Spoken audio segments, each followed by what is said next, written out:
What's going on, Seville, PA?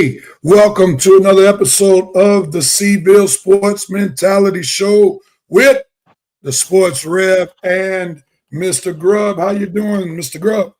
I'm doing great, Rev. How you doing, man? Just out here, man. I'm doing Just out. well. It Good, seems like good. you're enjoying this weather. Hey, man, we trying to get it in as much as we can before the bad weather comes, and plus we out here hiding from the kids too. So Now, you sure you don't have the grill going out there? no, we're not out. I grilled last night, yesterday. We're out here in the garden, man. So Alicia's she does the raised beds and stuff, man. This is all from scratch, man. She made that herself, man. So it's pretty cool, man. So what y'all got growing over there? Man, I'm glad you asked me. I'm glad you asked me. We got some. Every time I come in here, because you got the netting up here, and this ain't for tall people. I got you. So we got some. Babe, what we got in here? We got some romaine. She got the. Why do you got those covered up, Leisha? Because it's about to drop. Because the temperature's about to drop, and she wants to make sure they don't die. So she said these are thermal, whatever. I don't know. I'm not a gardener, man. I'm just a. I don't even know what I am sometimes. Well, it sounds like you're a helpful contributor to whatever she got going on over there. I'm a cheerful good contributor, Red. Look at that. She got some flowers going here, man. She got she got a bad cameraman. Yeah. And I know this wasn't planned, people, but you got the jalapeno peppers growing there. And then you got the red bell peppers and the green bell peppers. They're I call them Bonnie and Red. Now those are mine. I actually planted those two. And after she did all the hard work and I step in, you know how some people do. Wait till you build something up and then you catch on. So we've gotten a taste of what the Worthington household looks like, at least in the backyard. Some good planting is going on, and I'm sure there's going to be a good harvest of food that's going to blossom from all of the planting that is taking place. Well, you know why. We're not going to get into that. But anyway. All right. Well, we want to welcome everybody to the Seville Mentality Sports Show with the Sports Rev and Mr. Grubb on the 610 Seville Sports Network, which is the sports pride of the city of Coatesville. And if you don't mind, please like the 610 Seville Sports Network Facebook page and subscribe to the YouTube channel if you don't mind. Let me rewind, push play. Say that again. Please like, if you haven't done so, the 610, the Seville Sports Network Facebook page, and subscribe to the YouTube channel of the 610 Seville Sports Network. And as we do each week, we begin the show with what we call the cash check-in. This is the time where graduates of Coatesville Area High School can show your school pride and show that you're tuning in with us on today by chiming in, letting us know that you're tuning in, and also by putting in your graduation year that you graduated from Cash. And we'll start with Mr. Grubb. And what year are you representing? 1995. The 1, the 9, and the 5. 1995 was a great year for Mr. Grubb as well as for the Sports Rev, even though I didn't graduate from Cash. You should know by now if you tuned in. I graduated from Benjamin Elijah Mays in Atlanta, Georgia. But Mr. Grubb is representing 1995. He had a lot of classmates that tuned in last week and chimed in. We want you to chime in this week. Come on in. Let us know that you're tuning in with this cash check-in. Mr. Hank Lewis Jr. representing the 197-3. Thank you, Brother Hank, for watching, and we appreciate you tuning in. Sister Verdell Beckman, all the way from Columbia, South Carolina, just said, I'm in the building. I didn't graduate from Cash, but I am showing some support. So we truly appreciate you Yes. watching all the way from Columbia, South Carolina. Sister Jennifer Wood, representing the year before, Mr. Grubb, the 1, Yeah. 9, and 4. Are you familiar with Jennifer? Yeah, she was. I think she was a band member. You know. I Okay. think. Band member. Well, that what's they say? What was the saying in that movie? Something about band camp. Which I movie you forget. talking about? I think it was an American. No, American Pie. I don't know. It was something about band camp. They made a joke about band camp, but I forget. Go ahead. All Carry right, on. we'll move forward.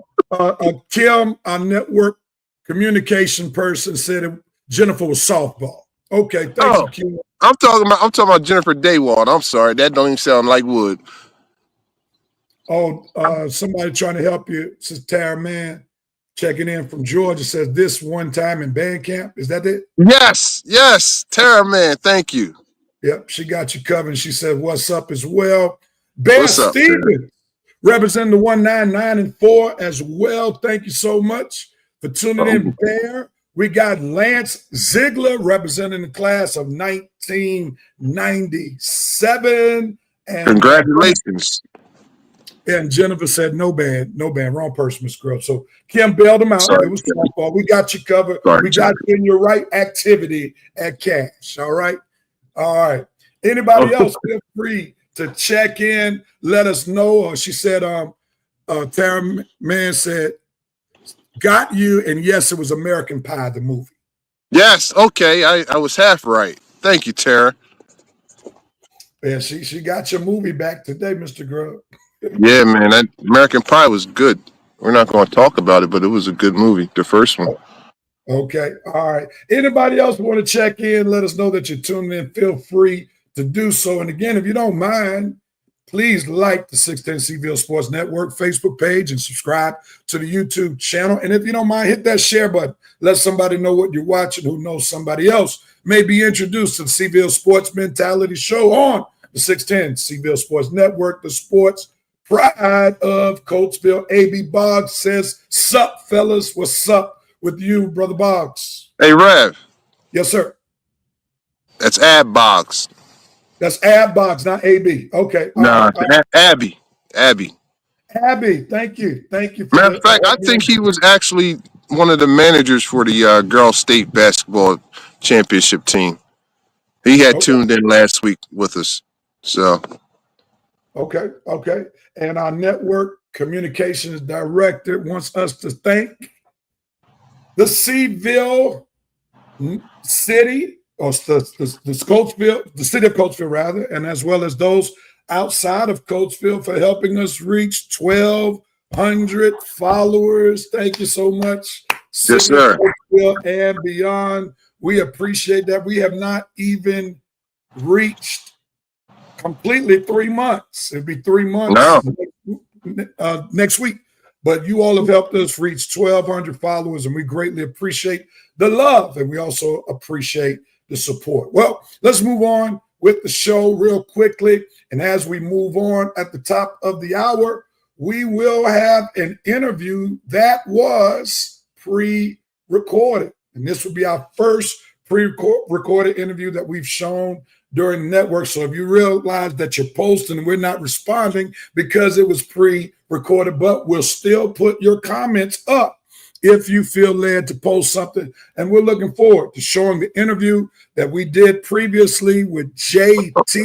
Dorsey and Andrew Krummerer, both former soccer players for Cash, and now they are doing big things in soccer, and they are seeking to bring those big things to the city of Coatesville. And if you have younger children, you definitely want to listen to this interview because they are bringing soccer to the city of Coatesville. And who knows, the next great soccer players may come out of this soccer clinic that they are promoting in the month of April. So stay tuned for this wonderful, wonderful interview. As we press on, we're going to move forward where we show Red Raiders respect.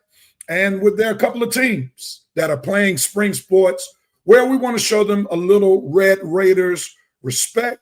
So let's go to that and then we'll be right back.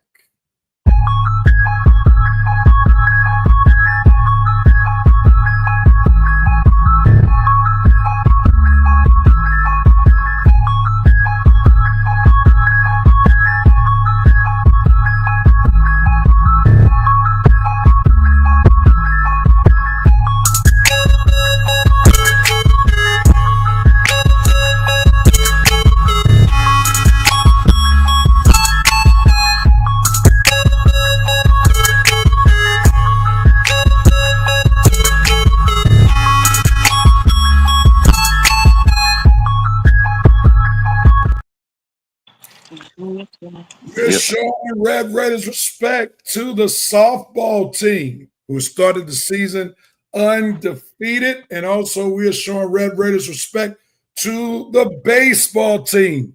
They too have started the baseball season undefeated. So showing much love and respect to those respective baseball teams. You got anything for them, Mr. Grubb, that you would like to say? Shout out to the boys varsity team, man. They pulled out another one. They beat Avon Grove today. The time was changed from, I believe, 6-something, 6:30, 6:45 to 3:30 so they could beat the rain, and they were successful at that. And they were also successful in getting a win. So now they are overall 7-0, 0, and overall and 5-0 and within the Chestnut League. So they're off to a great start. And shout out to the girls baseball softball team, man. They also are undefeated, man. So, man, these guys are doing good things, man. I think they were inspired by the Coastal Sports Network, covering the boys and the girls and the other sports, man. They said we want a piece of the pie too, so we got to perform. They got to come out there and perform. So that's what they're doing. Shout out to them. Big shout out to them. And as Mr. Grubb shared an update with the score for today, big ups to the baseball team putting another W in the win column, and they seem to be playing some great baseball. Last week, we had an update from one of the boosters who came in and gave us a wonderful idea of what's going on with the baseball team and the wonderful events that they have planned throughout the season. So it is our hope at some point the network will be out there to broadcast or at least provide some coverage of a baseball game in the near future. And also, we want to share some love to the softball team for somebody was on one of the posts with the baseball team saying the softball team is undefeated. Well, thank you for letting us know. We truly appreciate it. And you see, we don't mind showing the spring sports team some love. Also, we want to give a big shout out to the girls lacrosse team who have won their last 2 games. They won Friday and Saturday, and we were able to post their scores on the sports network. So we want to give big ups to the girls lacrosse team, and we look forward to being able to provide more coverage with those respective teams. Somebody had a message for you, Mr. Grubb. Yeah, Barrett Stevens. Yeah, rain coming. All right. Well, hey, man, I'm just happy he changed his name. That's all that matters to me, man. Okay. All right. Well, that's cool. Now, listen, we are just so ecstatic that the network is getting traction. So many people are sending stuff our way. And we want to make an appeal during this show. It is our desire to do what we can to cover as many, catch this, varsity sports as possible. Tell your neighbor if you're watching, we're saying varsity sports. I think we need to help people understand, as we've been trying to do, we look like a much bigger network than we really are, thanks to our network communications person, Sister Kim. But we are a staff of 3. None of us are full-time. None of us are getting paid. So we need the community's help to help us get clips, photos, scores, stats, especially with all of the spring sports that are going on. One of the unfortunate things is that some of the sports are playing on Monday, which is the day that we do our show. So therefore, we need extra help in getting people to help us. And we want to thank in a very special way the boys booster club. They are helping us. The girls lacrosse team, they are helping us. And if we can get the boys lacrosse team to help us and the soccer teams to help us, that would be greatly appreciated. And also the girls softball team. Y'all can send us some stuff too. That would be greatly appreciated. Mr. Grubb, Track coach too. So I said track team too. Track team. Yes. Yeah. Yes. They got so many sports going on in the springtime. It's hard to keep up, man. True. I don't know, Rev. I don't know. Maybe the fall and the wintertime, it was easy for us, but this is hard, man. But we're gonna do what we do. We're gonna figure it out. We're gonna do what we're gonna do, and then also we're gonna help. We're gonna help allow the community to help us do what we're gonna do, because we're gonna be making some more deals as we continue to go on. But we're gonna do our best to do what we can to cover the sports that are going on at all times of the year in the best way we can. Patty Evans says, please cover softball pink out on May 5th. We'll put that on the calendar, and we will do what we can. And maybe, just maybe, we can have somebody, a representative from the pink out, come on the show to tell us more about it the week of, and maybe we can put that on the schedule. So we look forward to doing what we can. And if you could, let us know when you might be able to come on the show to talk more about the pink out, and we'll say maybe 2 weeks before it happens. We got another month before it happens, but maybe we can do that, and that would be very helpful in getting the word out about the pink out. So we'll do what we can best. Steven says, you all are doing a great job. We appreciate the love. Thanks, man. Appreciate the love. So we're going to keep doing what we're doing to do it to the best of our ability.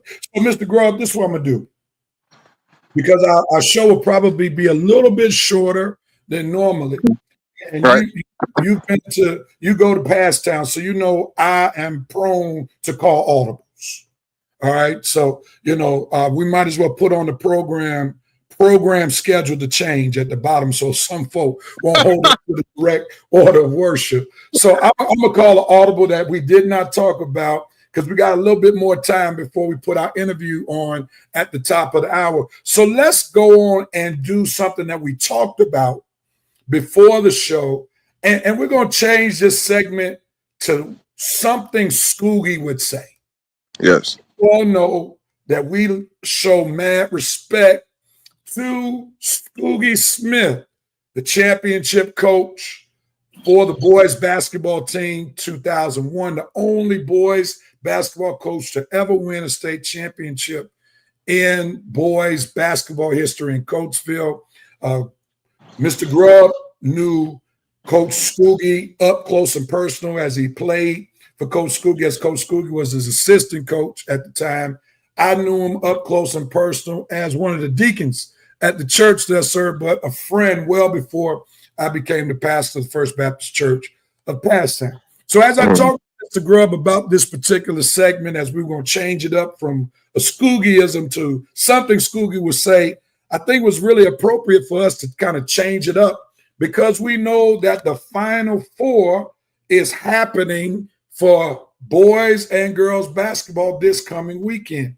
Yep. And some folk may not know that Coach Scoogie was part of a travel team from Coatesville that would go to the Final Four every year.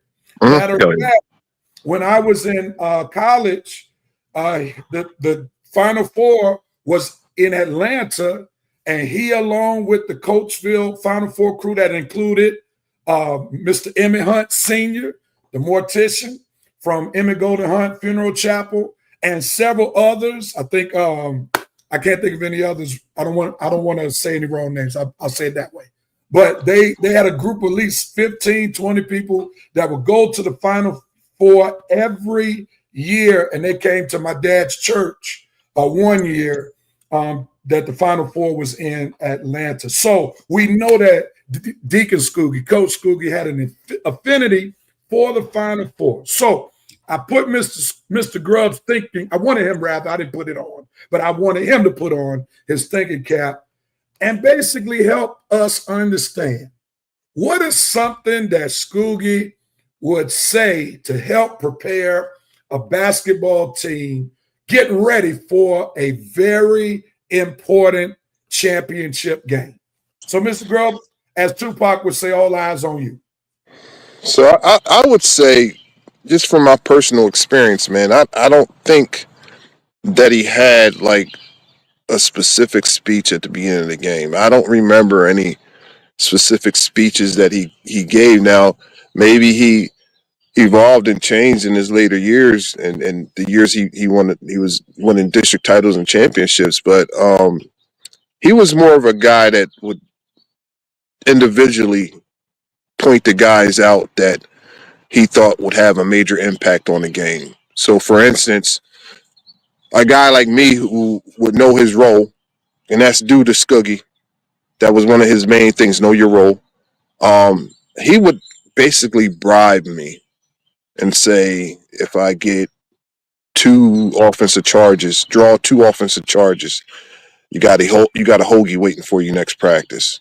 So through the season, he would say that often as encouragement, as mental playing with your mind. I don't know, but it worked. And till this day, he still owes me about 10 hoagies. He's never paid. But and this is a true story, man. True story. Uh, but Skuggy was known in his earlier years for it because he had a boisterous voice. His voice was very demanding. And the parents in the crowd heard it, man, and they complained. But the players knew, and we took it in stride because he would always say, when I stop yelling at you, that means I don't care anymore. You know, so it was things like that. I couldn't say it was like a specific speech that I remember. He wasn't that type of guy. Like, not to me, not to in my experience. I'll tell you a quick story, right? And yes, it does have to do with me again. So this is JV. Skoog is our JV coach, right? Head coach. And me and a friend of mine, Chris Picciarella, we decided that we were going to switch jerseys before the game because his jersey was big on him, mine was small on me. So this great idea, man. So the game starts and they stop the game. We had no clue what they talking about. What's happening? Man, they pulled both of us out the game and Skug grabbed me by the shirt and he said, "What were you thinking?" I said, "What, Skug? Why would you change their jerseys?" I was like, "What's the difference make?" He said, "Because they don't know who the foul's on." Right. Did y'all get So a I'm tech? like, yeah, we got a tech and set us down on the bench and very upset, man. But at the end of the game, he had came and he showed us the scoreboard. He said, "Listen, this is why you don't do that. And if you have an issue on doing that, then come to me and tell me." Yes. I mean, that's 10th grade. What were we, 15, 14 at the time? Stupid. But yeah, that was one of the times where he really lit into me. But like my mom didn't mind because Skug knew all the parents. Every single kid on that team, he knew your parents. So he was allowed to talk to you that way. He was allowed to, discipline you without any blowback or no disrespect from the kids, man, or the parents. But then that was a different day and time, man. But back to what we were talking about, man. Skug is more of a halftime guy. If you're down, pick you up.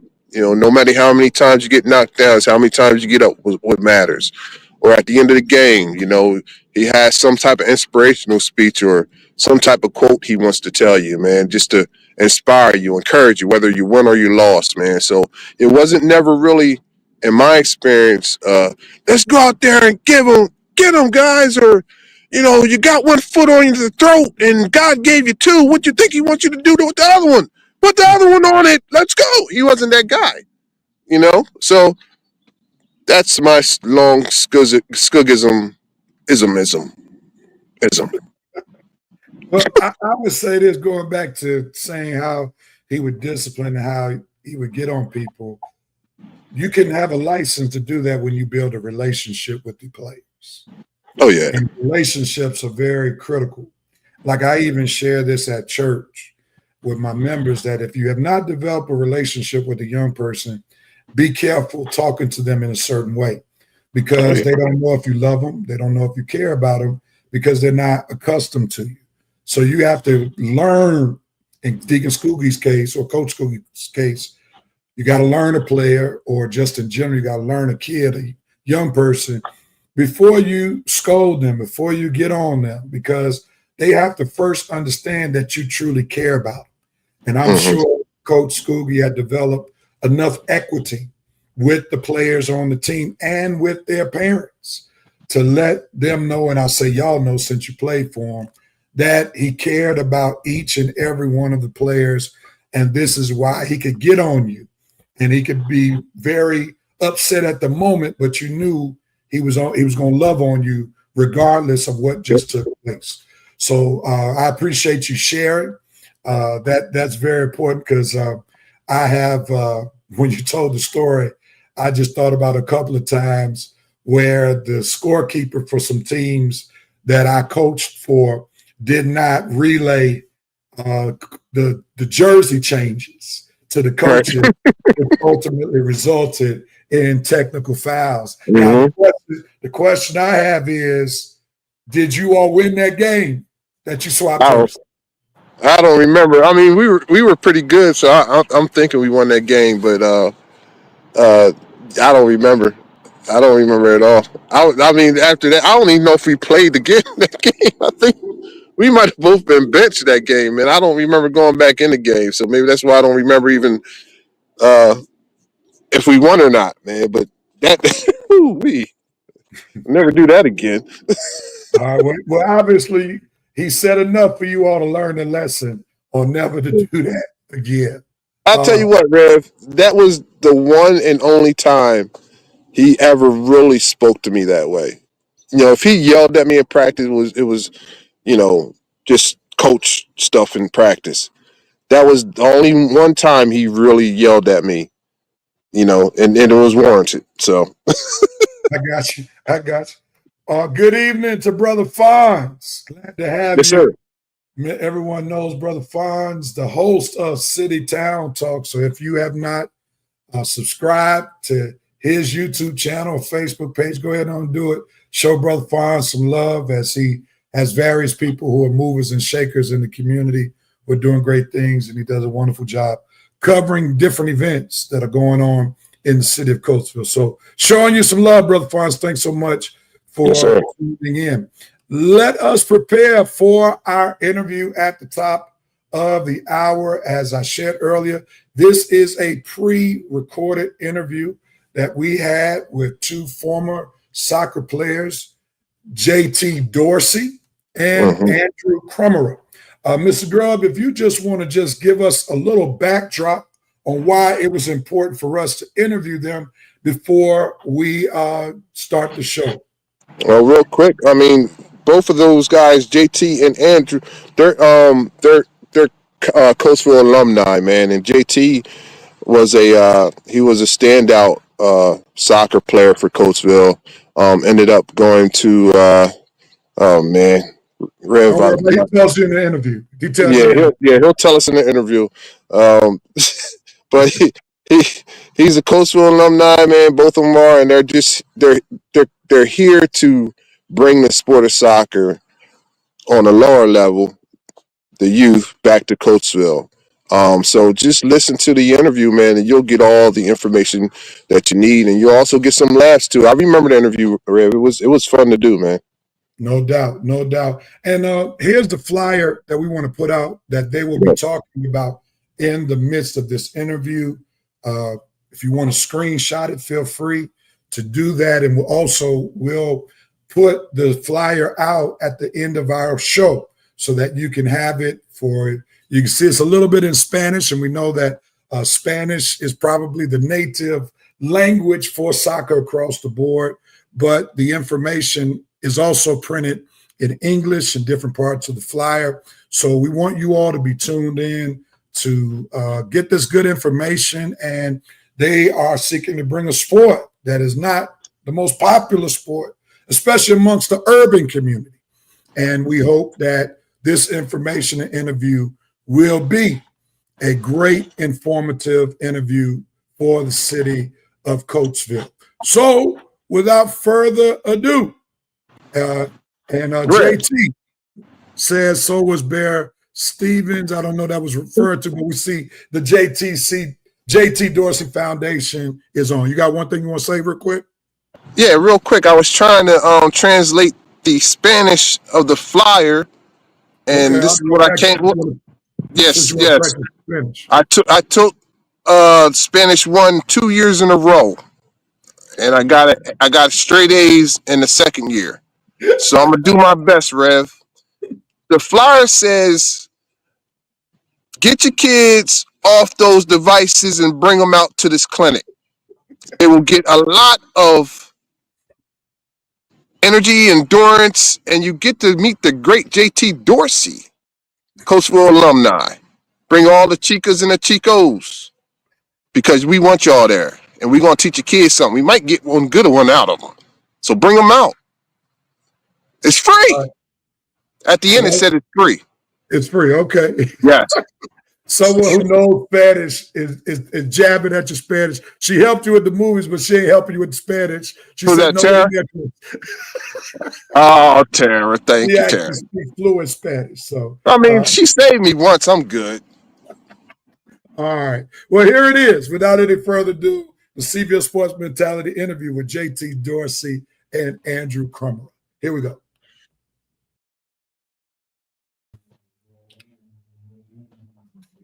Mr. Grubb, we have an important interview that we like to do, and normally we talk basketball, we talk a little baseball, we've done a little bit of football, but we got another sport that's about to be in full swing, soccer, and we have two former Cash soccer players and graduates who are joining us on today.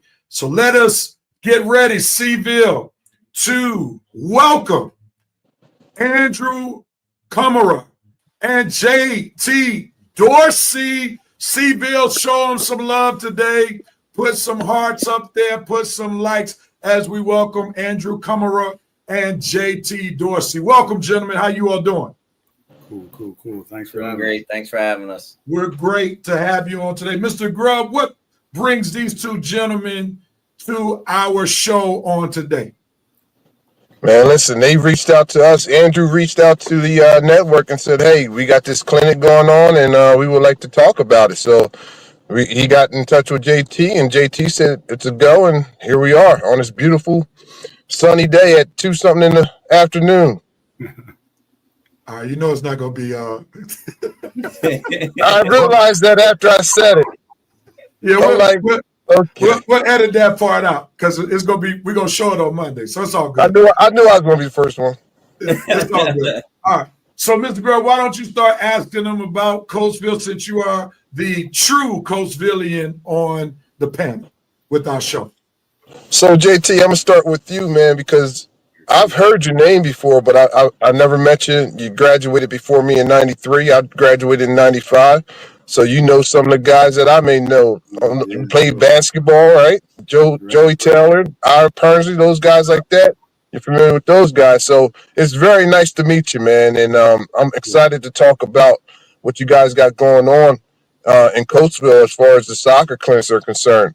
So tell us a little bit about yourself, where you graduated from, what year, and I already said it, but tell us a little bit about yourself, JT.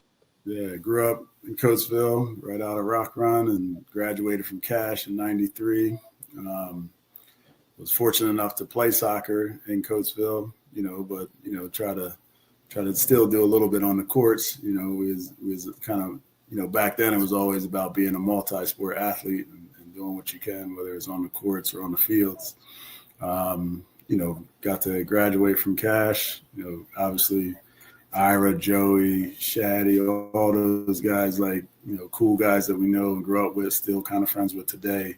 And just was, even when I was playing, they would come by the field and, say, oh, JT, I'm about to hit you with the little okie doke and all that, right? So it was always cool to be, have those guys embrace, your ability to be able to do another sport and try and elevate your game in different ways. So that's pretty dope that, you had that support from your friends, man, because playing soccer isn't like a normal thing in our neighborhood or where we come from. Who inspired you to even start playing soccer? And what age did you start playing soccer at? Yeah, I started around 8, and it like kind of came from field day. Like the teacher was like, "Yo, you're fast. Like you should come out for soccer, right?" So I took this little paper home to my mom, and she was kind of like, like, "What's this?" And I was like, "Dude told me I was fast. I should come out." So she kind of took me there a little bit reluctantly, right? Like I had no gear, nothing. She just said, "You wanted to go, so let's go try it," right? Like she ain't buy me any of the gear, but we went, tried out, and the guy asked me to play for the team. So, if she was alive today, she'd tell you she tried to talk the man out of it, and then he tried to remind her that it was a rec team, like, and we kind of pick everybody, right? All right. So, he's like, he's fast, he works hard, he's coachable, so let's give it a shot. So that's kind of how I got started playing. That's pretty cool, man, because I think that if more basketball players played soccer, they would have probably better footwork. I think of guys like Akeem Olajuwon and Dikembe Mutombo, even Joel Embiid. They have great footwork, and they've all come from backgrounds of playing soccer. So I'm excited that you guys are bringing this to the community. Andrew, tell us a little about where you came from and when you graduated and how you got involved in soccer. Yeah, so I graduated in 2002, then went on. I played in college for 4 years at Elizabethtown College. I started locally, so I lived in Glenmore, just off 322, so I was a little bit outside of Coatesville, but I played East Brandywine rec ball. I played there 5, 6, 7, and then at 7, I was asked to guest play with a travel team and did well. They ended up inviting me on for the rest of the year, and kind of took off from there. I don't remember the first time I grabbed the ball. I don't know if I remember my first game, but I can remember loving the game, from the beginning and always having the ball at my feet. And the rest is just kind of took care of itself. It took me in different ways, met a lot of people in this area, which has helped me kind of in my adult life, but also has helped me travel the world. I've been to Belgium, Holland, France, Ireland, England, Wales, Italy, Switzerland, right? So I've gotten to a lot of different places just through trips, gotten to travel across the country, similar to JT for different soccer trips. So, it's a little bit different path and started, like, I guess how we got started, but, we both have kind of gone in similar directions in terms of, love of the sport, wanting to give back to kids and getting involved in coaching and directing and, ultimately trying to share our passion. Right. And what I would hope that this leads to is that we can help create that passion in Coatesville.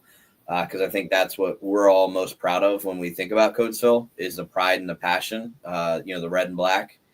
And so for us, we really want to kind of take this and really give kids in Coatesville an opportunity to really embrace the sport and learn more about it. And yeah, who knows, maybe some will, come out of the city like a Rip or a John Allen or a Darryl Lewis, some guys that I remember growing up, maybe they'll become one of them, in the soccer world. So, JT, after you graduated from Cash, you ended up going to play for college for Loyola. Yeah. Tell us a little bit about that. Yeah. So, really like, playing for Cash and being able to actually play for, being good enough to play for FC Delco, got an opportunity to get a scholarship to go and play at school. I will say, I definitely probably wouldn't have gone there if it wasn't for that level of support. So was fortunate to do that. And while I was there, being able to play, participate in the NCAA tournament a couple times, meet some fantastic people, and then be able to play second division pro in the United States just beyond that. So it was pretty cool.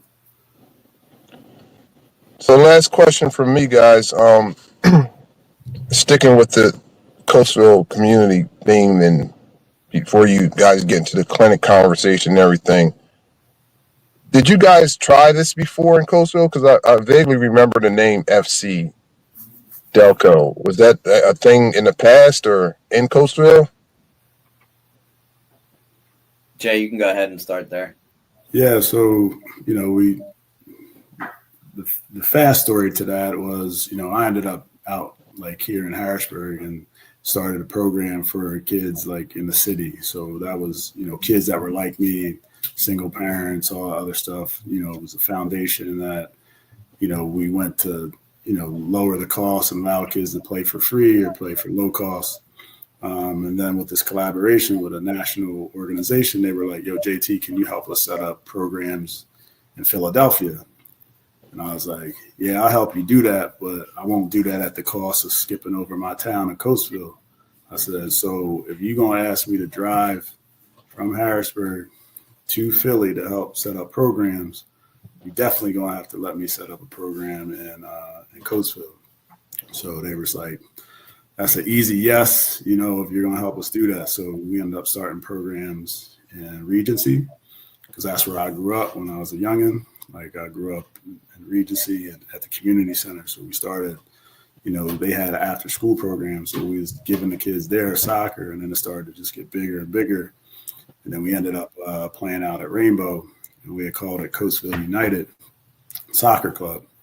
So, at its height, we probably had close to like 200 kids, and then kind of COVID hit and some other stuff happened, and then we had to kind of like back down from that. So that's kind of how that stuff has started.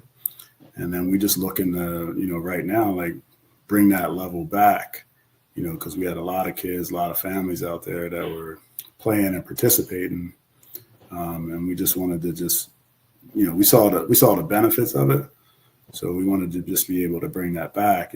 But we knew we needed to kind of partner with some folks to be able to do that and get some people from Coastville with the support of the people at FC Delco and the sponsor to be able to help bring it back to make sure that it's low barrier, you know what I mean? So kids can enter at any level and participate and be able to grow and hopefully play for our school teams.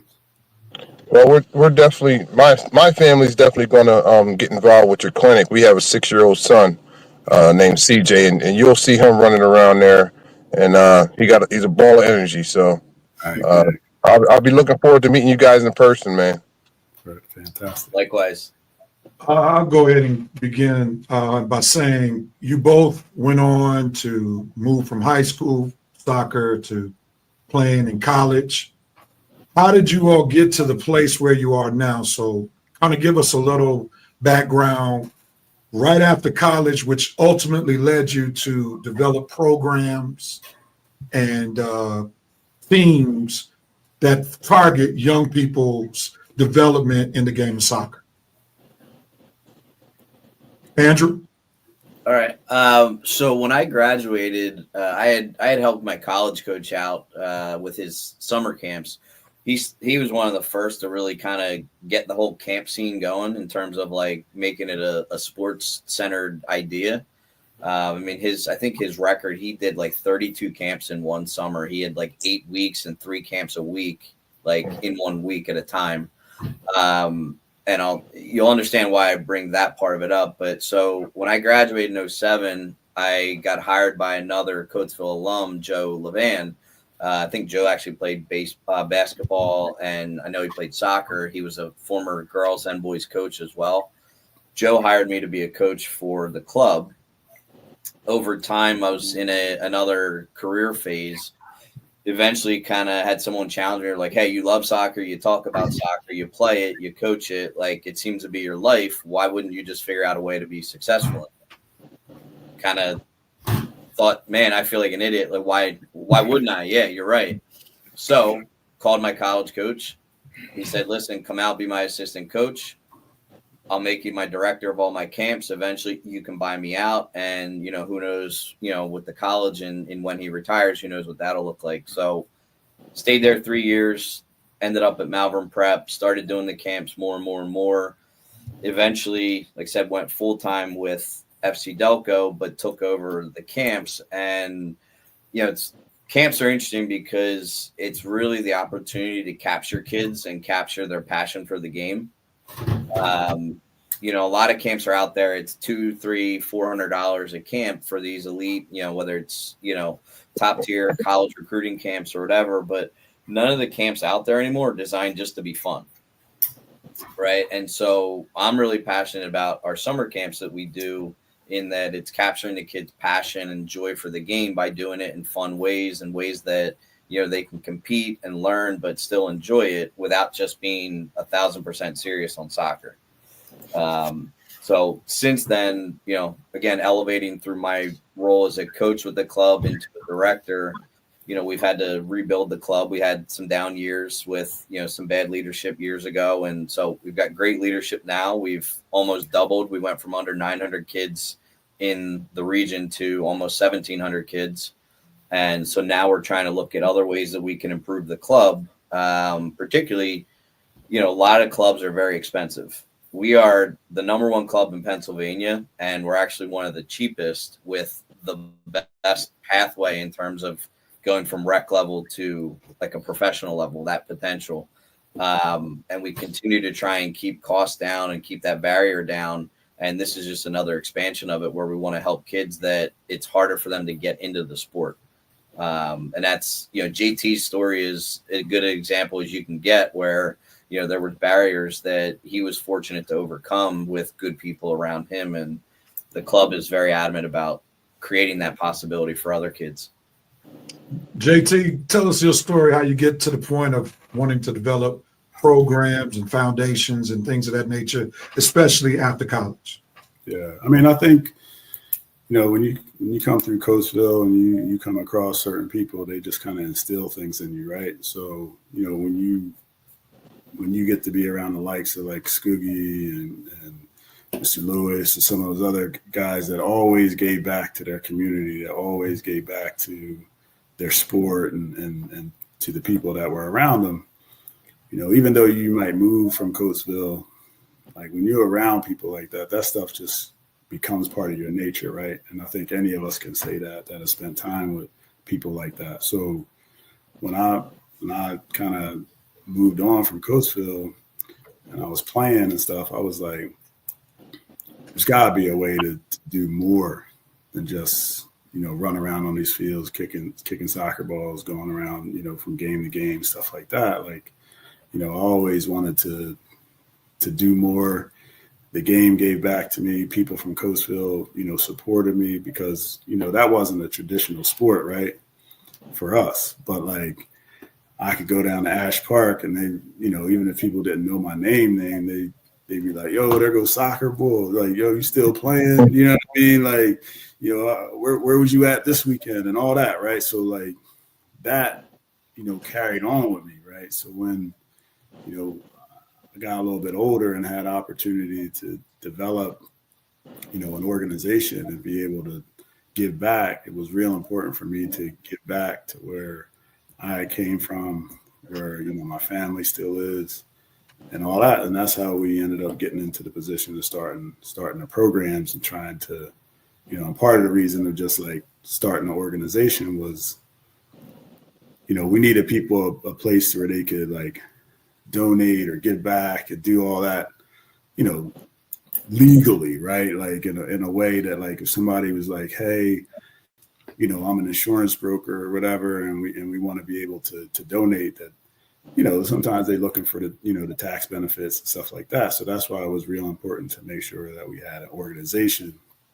So if we wanted to be sustainable, that we had those pieces in place that people can continue to give without worry or stress. And then we knew that like we can continue to be able to do things for the kids.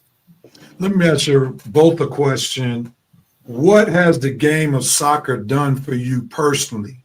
What life lessons has the game taught you? And then lastly, in that brand of questions, why would you all encourage parents to consider having their young people play soccer?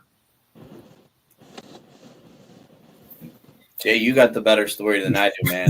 It's hard to keep up with you. I'll let you go, and maybe I'll just piggyback off of it. I mean, like for real, like sports teaches a lot of lessons, right? Like just innately, right? It teaches you how to, you know, like, and I think one of the most important lessons is it teaches you how to lose, right? So on your way to the top, you know, and trying to be successful, you're gonna probably get more no's than you're gonna get yeses, right? So if you can learn how to lose and just learn the lesson of the loss, like why did you lose, right? Not just like, oh, I blame the ref or, you know, this and that, because like the reality of it is like you may have not been prepared, and or maybe the other team is just better than you, right? Or the person she was guarding is just better than you. So that means you got to put in more work, right? So I think there's a lot of, you know, with teamwork, discipline, you know, what you should be eating, you know, all those life lessons that come with it. I think you learn a lot from that, you know, and you know, I think people, you know, and I hope through what we're doing, people in Coastville realize like how very similar soccer and basketball are, because the reality of it is, you know, when we would go to the park, and you know, you go to the park, you're trying to stay on the court all day, right? So I could last all day on the court because of my cardiovascular from soccer, right? So, you know, and then we would just try and stay on all day. And people, you know, when they was picking their five, they like, yo, I want that dude because he gonna play D, he gonna do all the dirty work, and he gonna go all day, right? Like, so that was always in the lineup when it came to that. And that those things that I learned on the soccer field translated into other, you know, other things, right? It helped me with basketball, it helped me in gym class, it helped me with, you know, track and all those other things. And I hope people realize that like soccer is a good fundamental sport, even though in Coastville we love football, we love basketball, but some of the kids, you know, might be better basketball players if their footwork is better. Grubb, you said that earlier, right? Like, Yep. you know what I mean? And, you know, maybe we win a state championship because we got a good kicker on the football team. Yep. Right? So there's things that this sport can help with. And the reality of it is for basketball, how many kids is on a roster, right? You're looking at maybe 12 kids get to play or whatever. Out the gate for soccer, it's 11 kids on the field to start. So that's just one less kid than on the full basketball roster, right? Like, Yeah. now you double that up. Now you got kids who got more opportunities, right? And then the reality of it is sometimes we're sitting around. I think, Grubb, you said it earlier, like, my son, he running around, he a ball of energy.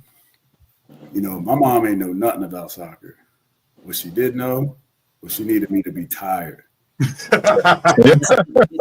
was like, that was her thing for the coach. Like, just make sure he tired, because when he come home, I need him to sit down so I can do the things that I need to do. That's funny. So, you know, we telling people, we ain't telling them nothing. Like, if your kid at home bouncing off the wall, driving crazy, this sport in itself probably does the most running than any other sport. So bring her out there, bring them out there, let them run around. And like Andrew said, we're going to put them around like good, knowledgeable coaches that's going to have fun with them. They can enjoy the game. If they good at basketball or good at other sports, we still want them to participate in that, because that's what Coastville brings. Coastville brings like natural athletes and natural people that's well-rounded. So like, we're not trying to take away opportunities from those sports. You know, we just want to enhance what we're doing with the kids, enhance what we're doing for the community. That's good stuff. I was wondering, you were trying to take some people away from John Allen for a minute with the 11 players on the soccer field and 12 players on the entire basketball team. I was like, I don't know if Coach Allen going to like that right there. But Rev, I appreciate John's boys have participated actually with us in what we've had kind of up to this point. His two boys have actually participated in the program, and he's a good resource, because it's interesting. I went to school with him, and they won a state title back when I was a junior in high school. You know, and most people in Coastal just don't know anything about soccer. And what I love about John is that, like, when he went over to Europe and he played, he became a big fan of like the English Premier League. and like he'll talk to you about, Chelsea's his favorite club. Like JT's an Arsenal fan, I'm a Man United fan. Tootie's a Chelsea fan, and they're all rival clubs. We can kind of talk smack like it's Eagles Cowboys or Eagles Giants, stuff like that. But I wanted to kind of bring that up because for me, like my angle is a little bit different. Like when you think about the sport, most people in Coatesville, they think about it as a white kid sport, right? It costs money and it's mostly white kids playing the game. But what people don't realize that it's the world's game. I mean, it's the most popular game in the world, and it brings every culture together. And about me, like there's nothing I value more than the cultural relationships that I have with people, in different communities, right? Whether it's, my friends like JT or, one of my best friends is from Japan. I've got kids that I coach, Hispanic kids that are in Coatesville. Right. Like I've got all these unique relationships that for me mean so much more to me, than the wins and losses, but the friends and the relationships that I built. And when you think about just like the insanity of the world today and, the amount of animosity that there is out there with people, what I love is that like for soccer, it introduced me to so many different people and it can bring so many communities together because at the end of the day, you don't care anything about who you are, what color you are, where you're from. You care about winning, right? And everybody's got that, that one track mind of like, listen, we just want to represent Coatesville and we want to go win games. And so for me, if you ask me why it's important to me that this program works and gets off the ground and people start to absorb it, is just the opportunity to get to know people that you don't know and really develop relationships and understand the human that you're looking at, right? Like, I don't know you guys, but, at the end of the day, the more I get to know you guys, the better I can understand you and appreciate you and help you. And we can lift each other up when there's so many people just dragging us down. Thank you for that. And those some great answers. And let's just get to what brings you all here. You all are bringing a clinic to the city of Coatesville. Tell us the name of the clinic. Tell us the purpose, the mission of the clinic, and what are you hoping to get out of the clinic? Yeah, so the program's called FC Coatesville, and we've been doing it. This spring will be, I think, our 4th season in a row of doing it. So we did a fall, a spring, a fall, and now another spring. So it'll be our 4th go around at it. And each time we've gotten a little bit more traction with it. The idea is, again, ultimately to create an opportunity for kids to get into a game that they otherwise wouldn't be exposed to. Soccer's a little bit difficult in terms of like, you don't see kids just pick up a ball and go out in the park and go play, especially in inner city areas. So for us, we're trying to, work around, the community and the different things that people are doing in the regular days and their regular schedule, but, give them that opportunity to learn a little bit about soccer, see if it's something they like, because you don't know what you don't know. And I think for us and looking at a city like Coatesville, there's so many opportunities for kids to get out there, but they don't know where to start. And for us, having someone like JT who knows how to get in with the city and, for us as a soccer club, we've got the resources, we've got the sponsorship, we've got, the funding, we've got United Safety's the company where we have, a lot of Coatesville residents work there. And their owner's been gracious enough to say, hey, tell me what you need. And, basically, we'll make it happen. So what did I miss, Jay? Yeah, I mean, it's really, again, just another opportunity to kids to get involved in something positive, meet new people, you know what I mean? Like learn a new sport, Rev, you know what I mean? Like to just come in, and we wanted to make sure that it was, a low barrier entryway. Right, because the truth is it could be the cheapest sport in the world, right? You need a ball or what could be a round object, right? You look overseas, sometimes they got, shirts all bundled up into this ball and they kicking them around and stuff, and then you just need space. It's not like you need a ton of equipment and all that, but like because sometimes the way the sport is set up, and it ends up costing so much, which is part of my passion was, I got good. And that's what my mom was like, people tell me you got good when I was like 13. They were like, She was like, but I can't afford this. Like going to Virginia, going to New Jersey, going to Vermont. So, you know, again, fortunately, somebody, you know, helped pick up the bill for her and told her, like, do whatever you got to do. Write the note so we can get off the bus here or get him over to our house or, you know, whatever. And we'll make sure he can get to the games. That's my passion for, you know, connecting with Andrew and grabbing those resources so then we can make that same sport that helped me, you know what I mean, make change in my life, change the trajectory of, you know, what, you know, goes on at my house. I want to give that back to the kids in Coatesville. So that's why it was real important when we talked to the guy at United Safety and him to step up and say, listen, I got a lot of workers that work for me that are from Coatesville, especially coming out of COVID. They were looking for, you know, places where they could take their kids, you know, to participate. And some of them were like, man, for him to do this or her to do that, man, it's crazy. It costs too much. And he was like, all right, I'm listening to that. So then he said, let me help support this. So then now these kids can come and participate in the program for free. And then with that pathway, right, the same pathway that Andrew came through, the same pathway that I came through, you know, we connect them to good, solid coaches. And if kids are coming in at our entry level at that low barrier and they show promise, then we can potentially move them into the club level. At the club level, then they get to, you know, get a little bit more skill, a little bit more, you know, oomph behind it. And then they can work their way all the way up to then maybe them getting a scholarship to go off to college or being able to play in that pro pathway. But knowing that the resources, you know, at FC Delco that are going to support our families from Coatesville to allow money not to be the reason why kids can't participate. I mean, what more can you say, right, Rev? Like, you know, because a lot of people out here in the sports world are trying to gouge people for the money. Facts. FC Delco is stepping up and saying, you know, JT, we want you around. They asked me to be on the board to help look and come up with intentional, sustainable ways that we can take the game, take away some of the barriers, and get kids playing. Like if you look at some of the teams that are there, and you look at some of the other teams from like the suburbs and some of the other ones, they're not as diverse as the FC Delco team. So that tells me that they're really true to that. You know what I mean? And they know how much time and effort that, you know, somebody like myself gives to this, you know, being with the black soccer coaches and leadership committee and all that. Like they know how important that is to me. So they said if they were serious about it, for them to seek out somebody like myself and say, yo, help us do this.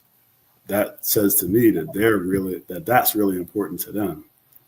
And if that gives a kid, you know, an opportunity to better his life or better her life, why not, right? Nice. So when is the clinic?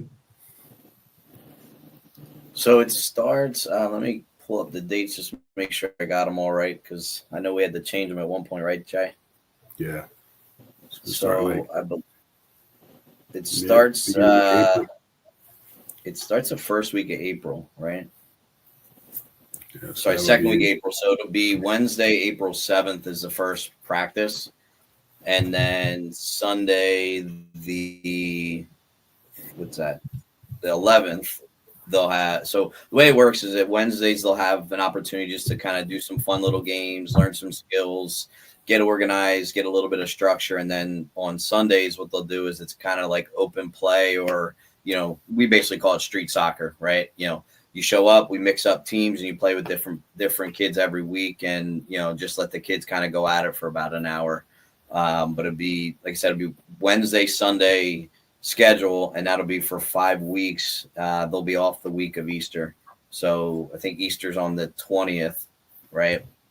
Yeah, Easter's on the 20th. So the 16th and the 20th they'll be off. And then they'll pick back up the 23rd, 27th, going all the way until I believe the last date is May 18th. And the official start date is when again? April 7th. April 7th. That's on a Monday. I'm sorry. It's a Wednesday. Wednesday. Okay. April 7th. Okay. Cool. Yep. So Wednesday, Sunday program. We set it up Sunday afternoon. Made sure to do it after everybody gets out of church. Give them the time to go home, change. As a preacher, I'm going to say thank you. Well, that was your community, man. You gotta know your community. I appreciate you having that thought process behind not getting in front of church. I appreciate that. Yeah. Where will it be held?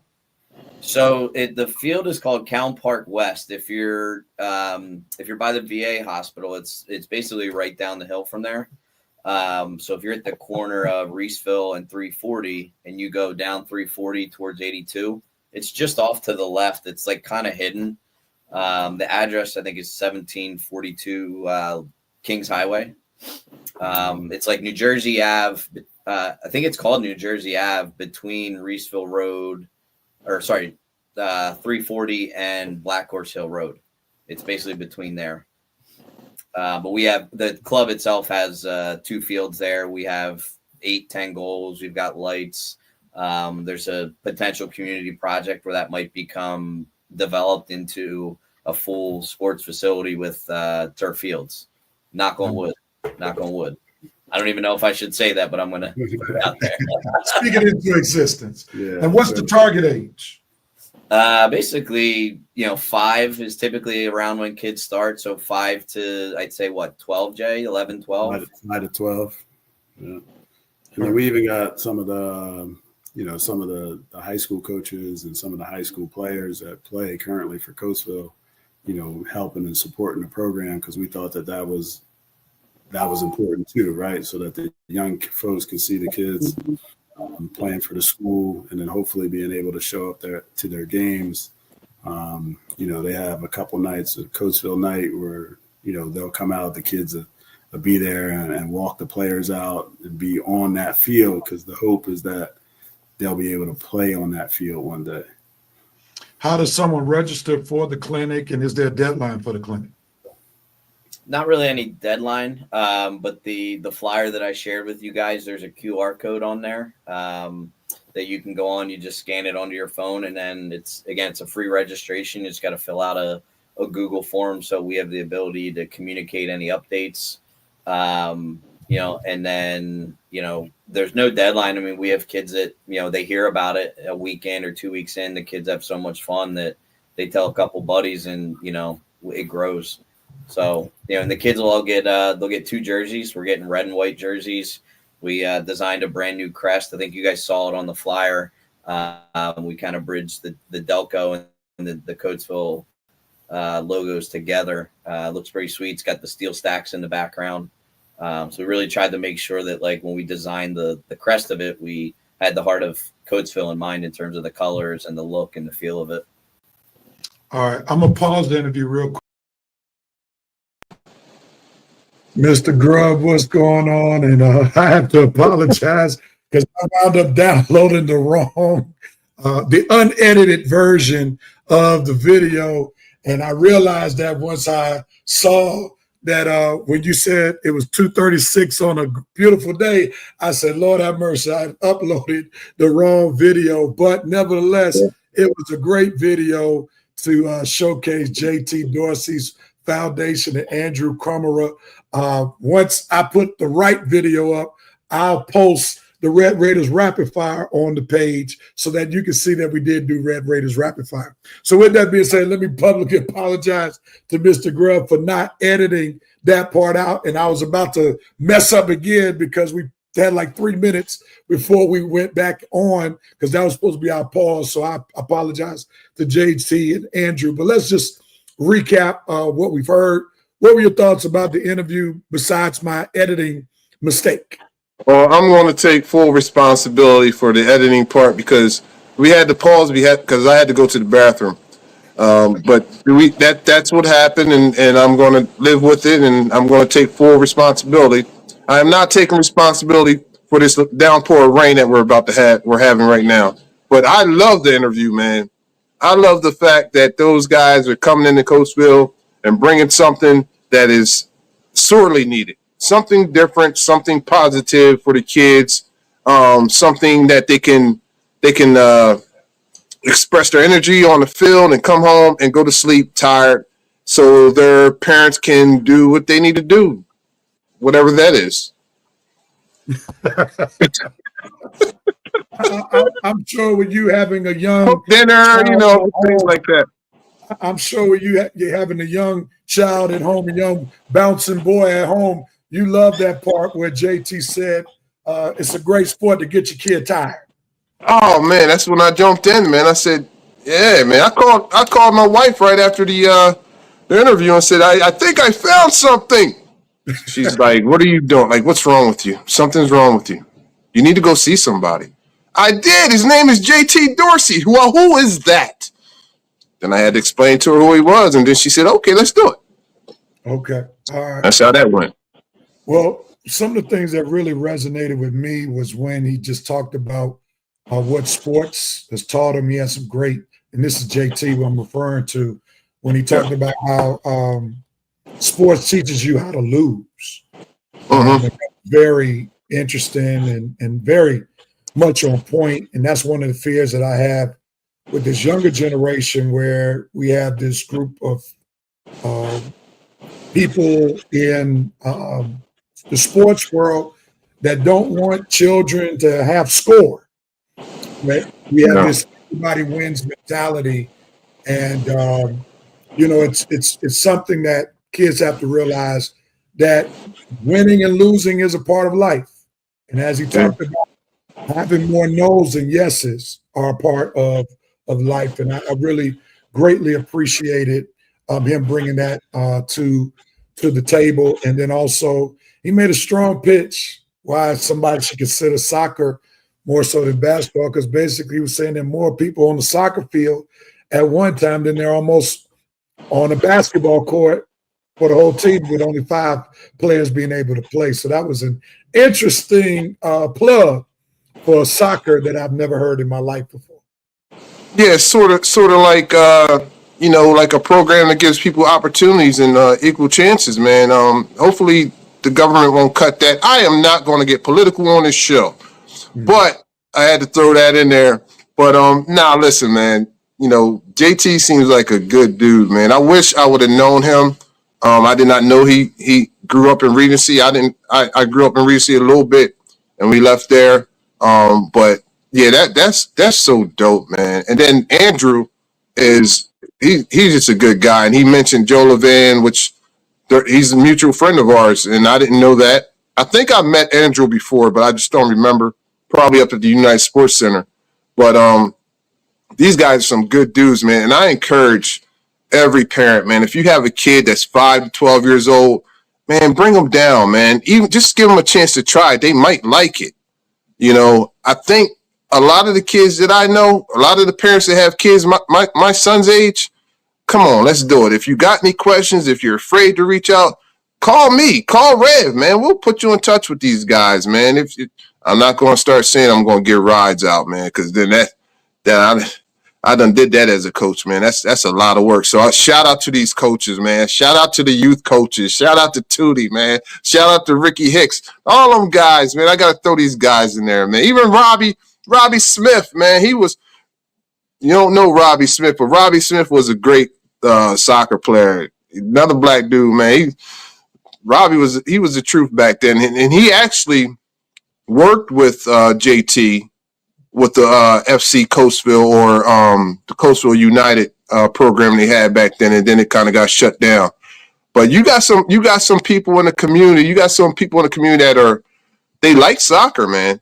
It's just that we need the programs, the younger programs, to get the kids involved and teach them how to play the game instead of just going into high school and or playing it in gym, man. I mean, we need these type of programs. So I'm glad Andrew and JT reached out to us to spread the word about their clinic, and then we evolved and had them on the show.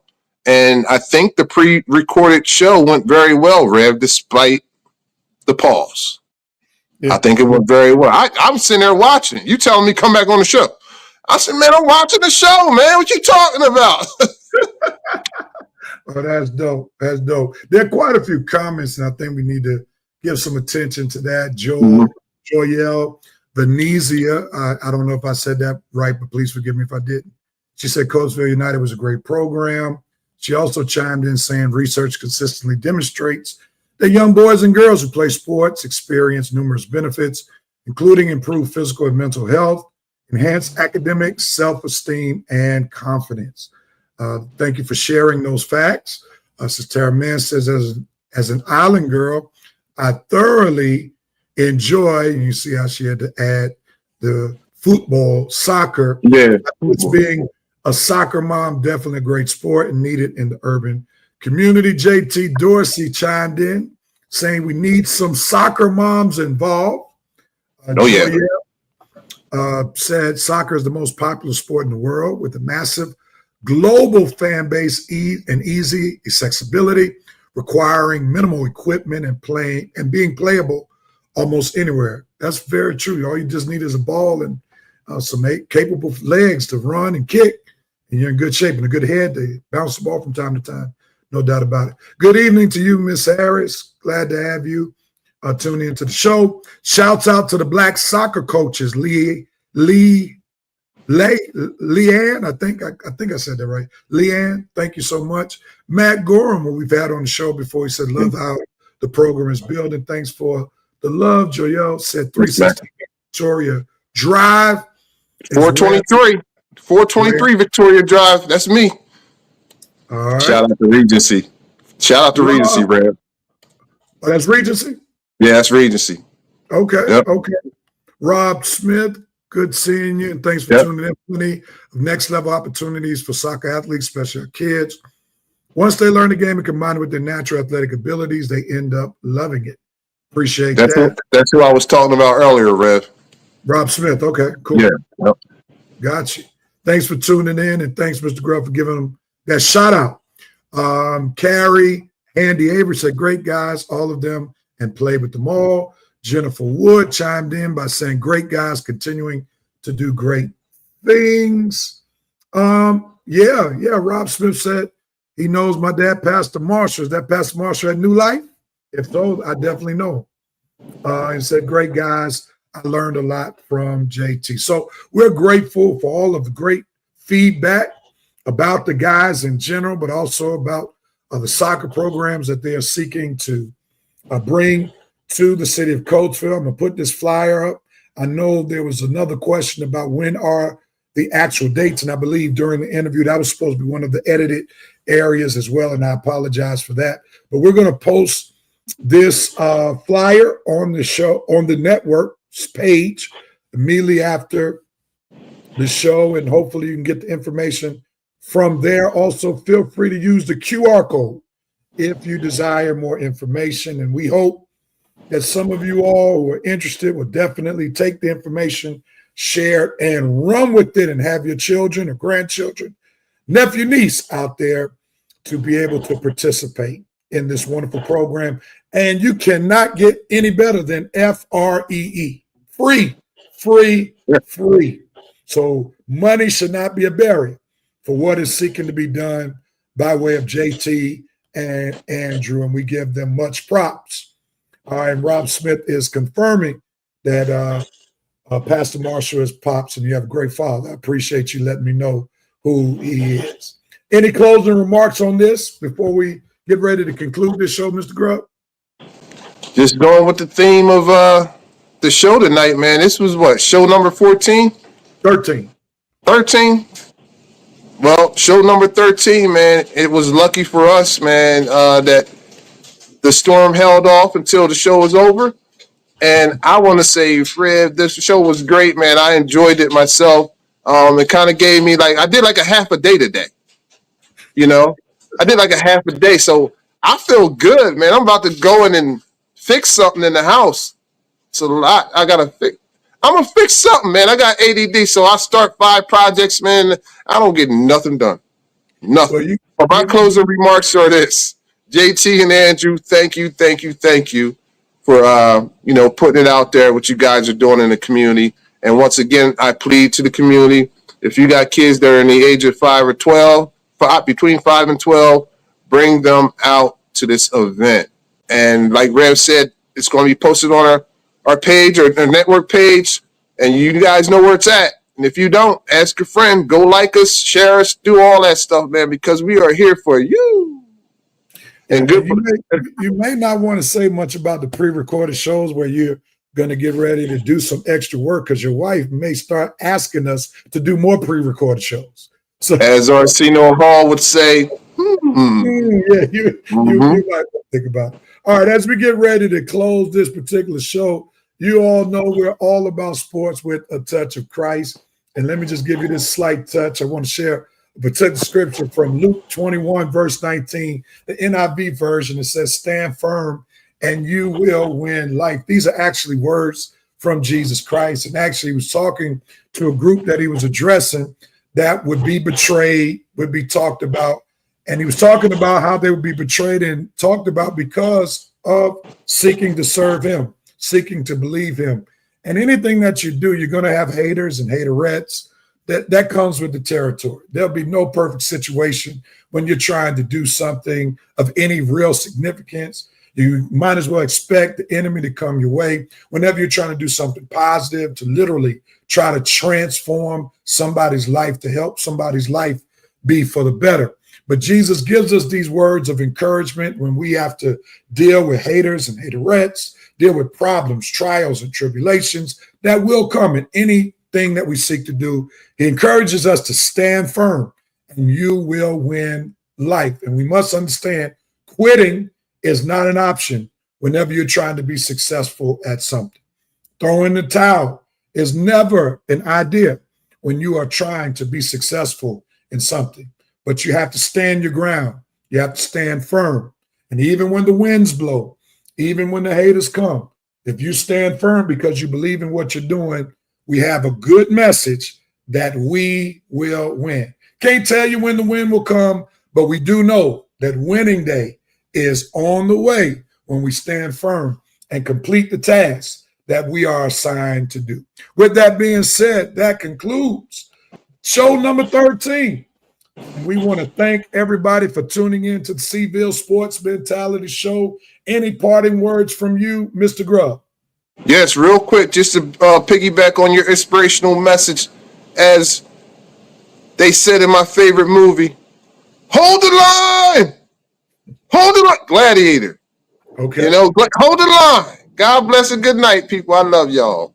Hold the line. Hold the line. Thanks so much, Mr. Grubb. Thank you so much. Sister Man, another great show. Matt Gorham said, Psalm 40 pulled me out of the slimy pit and gave me a firm place to stand. We appreciate you sharing that message. We want to thank the Seville family for tuning in to another show. Also, we want to thank JT Dorsey and Andrew Krummerer for joining us in a pre-recorded video. We thank you for the information, and we'll have more information posted on our network page, as well as the Red Raiders Rapid Fire that Mr. Grubb did on the fly with them. That was some hard work that he did, so we must show that on the network page. And Mr. Hank, good night to you. Peace and love, everybody. Tune in next week. Same Facebook page, same YouTube channel, and at the same time, 6:30 p.m. Peace and love, everybody. And we're out of here.